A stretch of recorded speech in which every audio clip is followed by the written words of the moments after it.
Hey everyone, Editing Room Mukluk here, and what follows is a video on the new news on Generation 3 Legendary Weapons that came out yesterday. This is me going over the news as well as giving my own thoughts and opinions and predictions on what I think is going to happen. If you want to see the sources of this information, they are always in the description down below.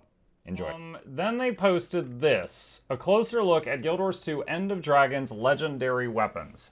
And I believe this article, from skimming it, is a mix of old information and new information. So let's go down this top to bottom.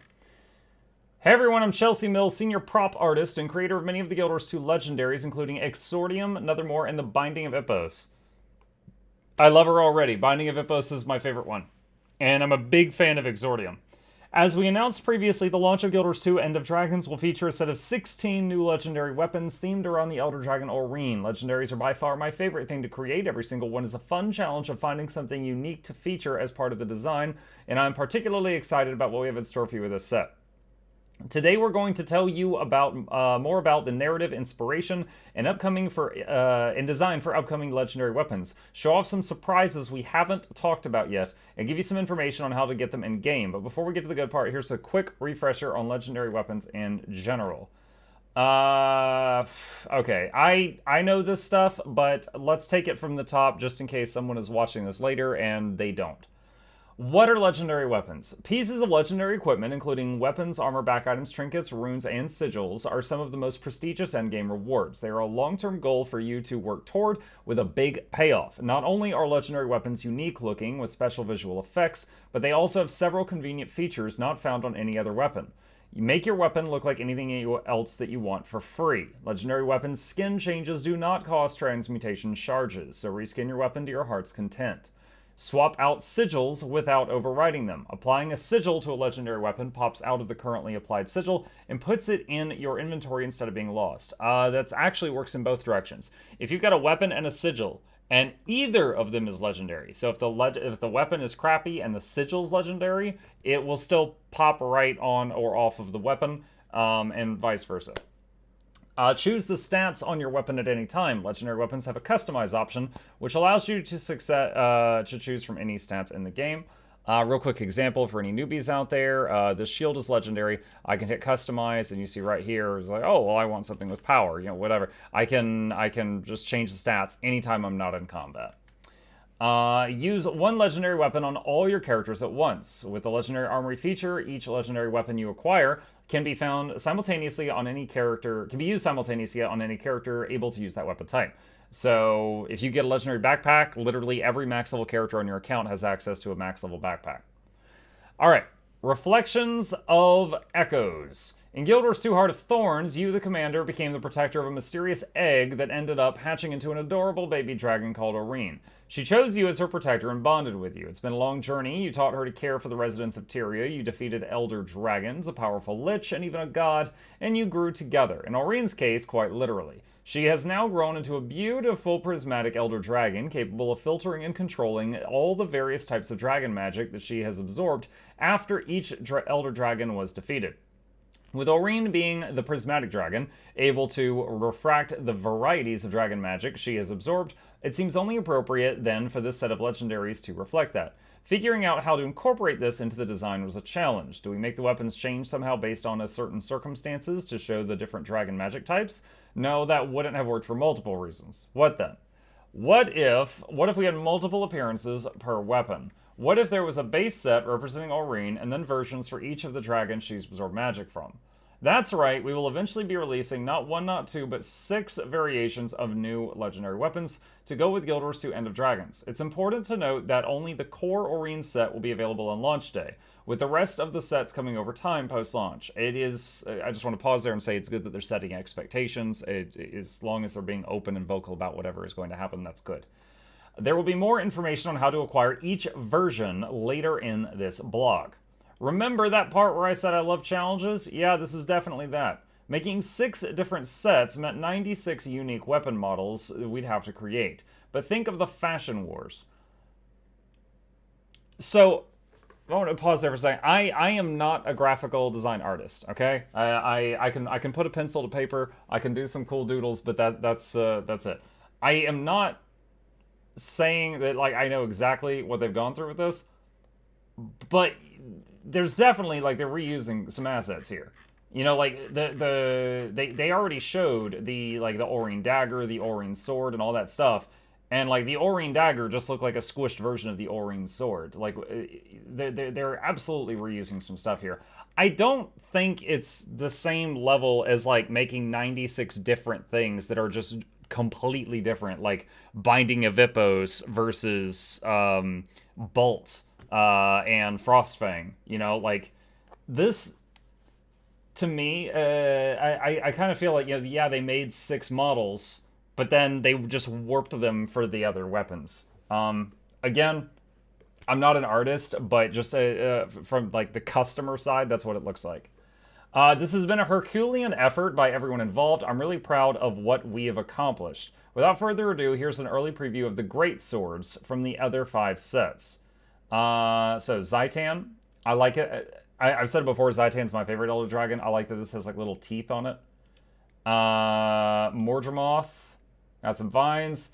I've mentioned it before. We already have a Black Lion weapons set for Morty, and it looks like this. We've got a normal set for Zaitan stuff, but this does look a little cooler. Kraukatoric, we've already got a set of branded weapons. This looks very similar to those, but it does look neat.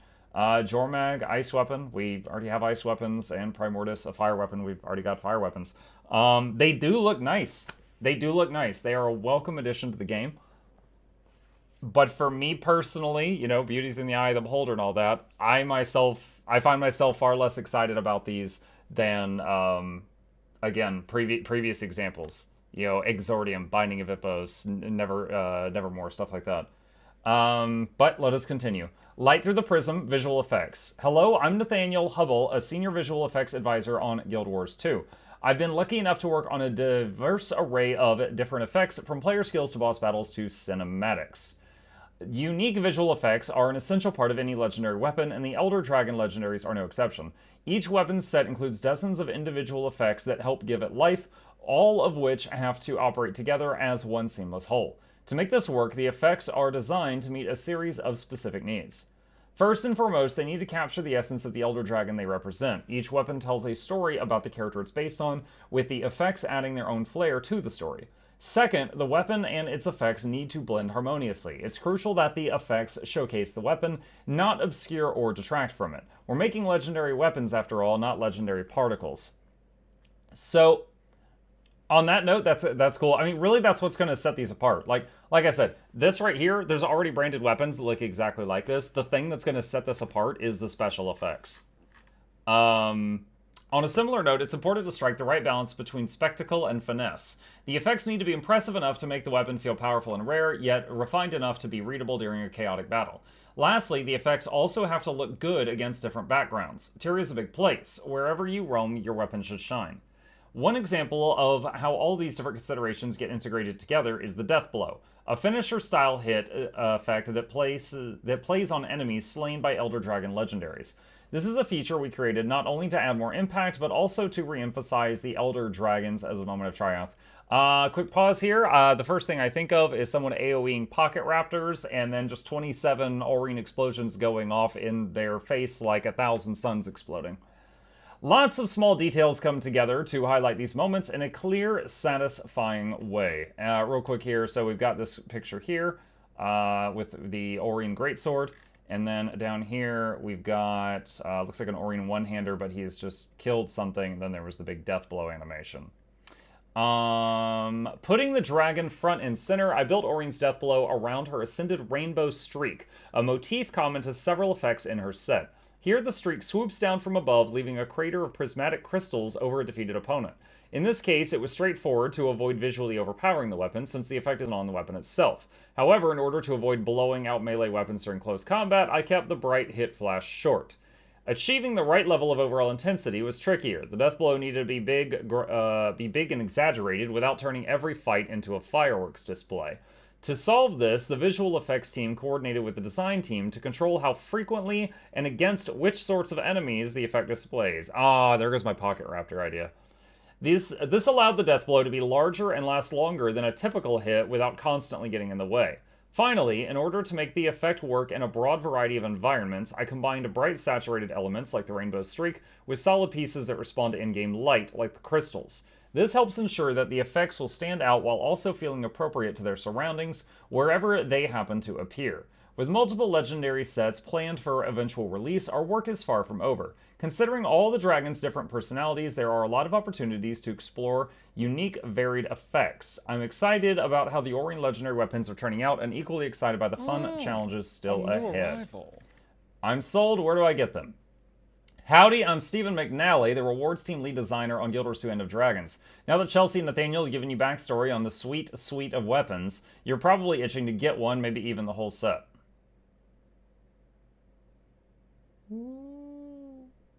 So I'm here to give you the rundown of how you'll do that. For the collectors among you, that's 6 versions of 16 weapons. I hear you in the back saying there's 19 weapon types in Guild Wars 2. Yeah, there's 19. But it turns out Irene's not a fan of aquatic weapons, so she vetoed them. I'm kind of bummed there. I know we don't have a lot of aquatic combat, but this seems to like further enforce the fact that there won't be more. As a mechanist enjoyer, I'm currently really bummed out that the mech doesn't work underwater. I don't know if that's a bug because you get this really awful skill called mech depth charges underwater. But really the whole thing just falls apart underwater. So yeah, I kind of dislike, like, you know, I don't need an Aurene harpoon gun. I wouldn't even make it if there was one, but I'm kind of bummed out that it just seems like they're giving up on it. That is a grand total of 96 appearances. Sorry, but I'm not going to argue with the dragon over getting those in. You'll notice that appearances, not weapons. Aurene is a prismatic dragon, so her weapons are prismatic too. You'll only need to forge each weapon once, then you'll go on a journey with it to attune to the magic of the Elder Dragons. So all of those amazing greatswords Chelsea showed us are really just the same greatsword attuned to different magics, and you won't have to worry about spending tons of resources making and remaking those weapons. Speaking of the resources, what are these going to cost you? Well, fair market value will be an option. Similar to the first generation of legendaries, so precursors and weapons themselves can be put up for sale on the trading post. So if you're keen to have it right away, I'm sure some players will oblige you. So really quickly here, going in game, so that means if you've been doing Season of the Dragons and you got the Fragment of Prismatic Light, which gives you a free precursor, you've got the option of turning this in for a free precursor and then just immediately slapping that sucker on the trading post, apparently. But for the rest of us living on 2 gold a day, for the rest of you living on 2 gold a day, watch my guides. How hard they are trying to avoid underwater content. They gave us Lake Doric and removed the water for plot reasons, then later when we returned to it in the IBS, it's frozen over. I hate that you're pointing those things out to me. But for the rest of us living on 2 gold a day, dude, seriously, 5 minutes a day farming your home instance and your guild halls, and that's like 10 gold a day. Do not put up with 2 gold a day income. Seriously. As with previous generations, they start with a precursor weapon. Finishing the story journal in Guild Wars 2 End of Dragons will unlock the ability to learn to craft all of this generation's precursors. Finishing the story journal? It's not a mastery. Interesting. The old Gen 1 and 2 crafting was a mastery. You can make them for yourself or sell them for a profit. Everyone can also earn a precursor weapon by completing the Living World Return achievements, which I just showed. So if you want a head start, get those finished. Once you've got your precursor, you'll need to present it along with some gifts to Zomeros through the Mystic Forge. Some of these gifts will be familiar to anyone who's looked into making a legendary before. Some gifts, however, will require newer resources, which can be, I swear to God, End of Dragons better not have incense. If you know, you know. Where were we? Newer resources which can be found through activities such as fishing. None of them will require fishing renowned hearts every day, but many of them can be sold on the trading post. So if you don't like fishing, you can buy those resources from the players who fish all the time and engage with other activities to gather what you need. I like that. I like that. They made a new thing, and they recognized not everybody might love that thing, and so they made a way to get around that thing. I appreciate that. I gotta say, there are some games I've been totally fine with fishing. There has been other games that I've greatly disliked fishing. I like knowing from the very beginning that there's a way around it. And that's it. You only need to craft a single precursor per weapon type, and no masteries are required, though there are a couple you'll probably want to finish. Just play the story, gather materials, make your legendary weapon, and enjoy. Until next time, Chelsea, Nathaniel, Steven, the Guild Wars 2 team. Okay, so something I can immediately think of that they did not cover here is... Let's say you make the legendary Aurene Greatsword. Then you do whatever's required to unlock the legendary Zhaitan Greatsword. Then you make the legendary Aurene Warhorn. Do you already have the Zhaitan Warhorn? They haven't gone over that. So option A that I can immediately think of is when you unlock Zhaitan, just the Zhaitan stuff's unlocked for all weapons. Or option B is you've got to unlock the other aspects for every individual weapon. So both are things that they might do. Or it could be an option C that I cannot currently think of off the top of my head. So just to show it once again, this is where they showed us the very brief information during the broadcast on Legendaries before they released that long bit that I just read. 16 new legendary weapons, all available on release day. This set of legendaries is inspired by the Elder Dragon Aurene, who plays a significant role in the End of Dragon's story. From an art perspective, we wanted the legendaries to show Aurene's journey with the commander, from the first time you meet her as an adorable little hatchling, to now all grown up as our own Elder Dragon. The precursors represent baby Aurene, while the legendaries represent adult Aurene. Aurene is one of my favorite characters, and I'm so happy that we got to create a legendary set based on her. I can't wait to see players running around in game with the legendaries. The YouTube audience, if I make a video of this and the YouTube audience watches it on 2x speed, those blessed souls will get to watch this video on 4x. This was Ruby with the Aurene shortbow, and her other weapon set is 2 Aurene daggers. So we just saw the weapon draw animation. She's firing some arrows, look very similar to Bifrost stuff. Then she starts doing some dagger attacks with double Aurene daggers and dancing around.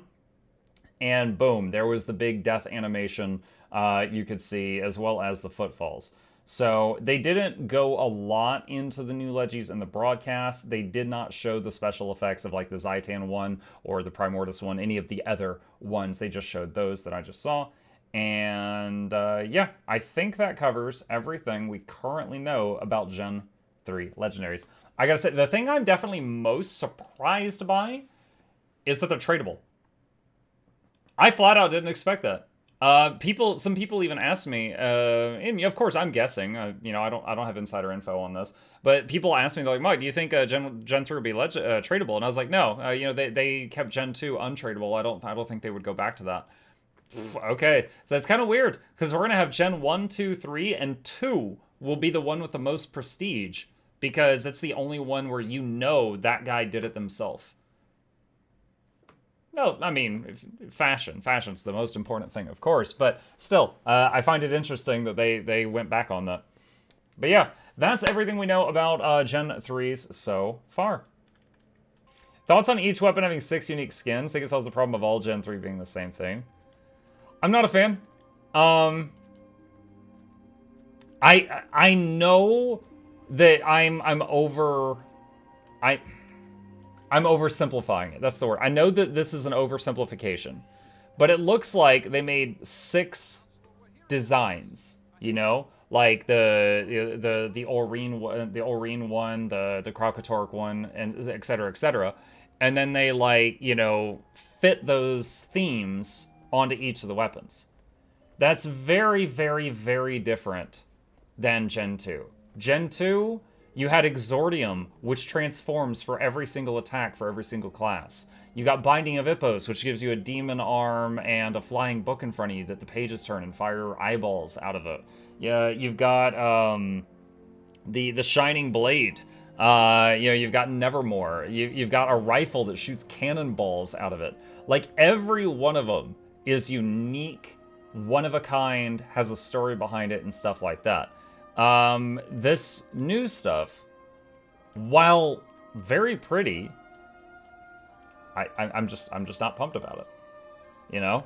And I'm not hating on it. I don't dislike it. I don't want them to remove it. Don't misunderstand me. I'm not, like, demanding they change it. I'm just saying I ain't hype. That's it. I'm just not hype about it. It's, for those of you that just, like, don't know about these other... Hang on a second. Exordium. So, this is Exordium. It's a Gen 2 sword, okay? This is it. When you draw it, that's the aura. When you throw it, wow, it's all fuzzy. There, it turns into a giant throwing star. When it's a projectile, it's still a giant shuriken. Spatial surge, I don't know what, oh, there we go. It turns into a freaking blaster cannon. If you do Whirling Wrath, Binding Blade, or Whirling Attack, it transforms into a giant axe. If you do Maul, it grows serrations out of the front. It looks like a freaking jagged axe. You get an afro for some reason. That's a lie. If you do Swoop or Leap of Faith, it turns into a different type of giant axe blade. If you do Counterattack, it transforms into a shield-like sword for a moment. If you do a Hilt Bash, a freaking dagger comes out of the hilt. What the? That would kill a man. If you do 100 Blades, you grow 100 blades. If you do Gravedigger, a scythe bursts out of the edge of the sword. If you do Death Spiral, it gets, I don't even know what to call this thing. Something from Monster Hunter bleeds into the game. Nightfall, Arcing Slice, and Phantasmal Berserker get spikes out of the left side of the blade. The Grasping Darkness and Spectral Grass, you fire a whip from the edge of the sword, which pulls people in. Symbol of Resolution and Mind Stab, you turn into a freaking, a Digimon, from what I can tell. Mirror, Massive Visibility, Shelter, We Heal as one, and Binding Blade, you do this weird thing in the air and it transforms. I don't know what this is. When you're mining and it's on your back, it does something special. I don't even know. Anyway, all of that I just showed you is one Gen 2 weapon. Okay? Now, compare that to an entire line of 16 weapons that look like Orion's back. I'm not saying they're not pretty. I'm not saying they're not gonna fashion wars into some awesome outfits. I'm just saying it's not for me. I like Exordium and its 52 transformations. I like, you know that meme with the car? Like, that's nice. I like this.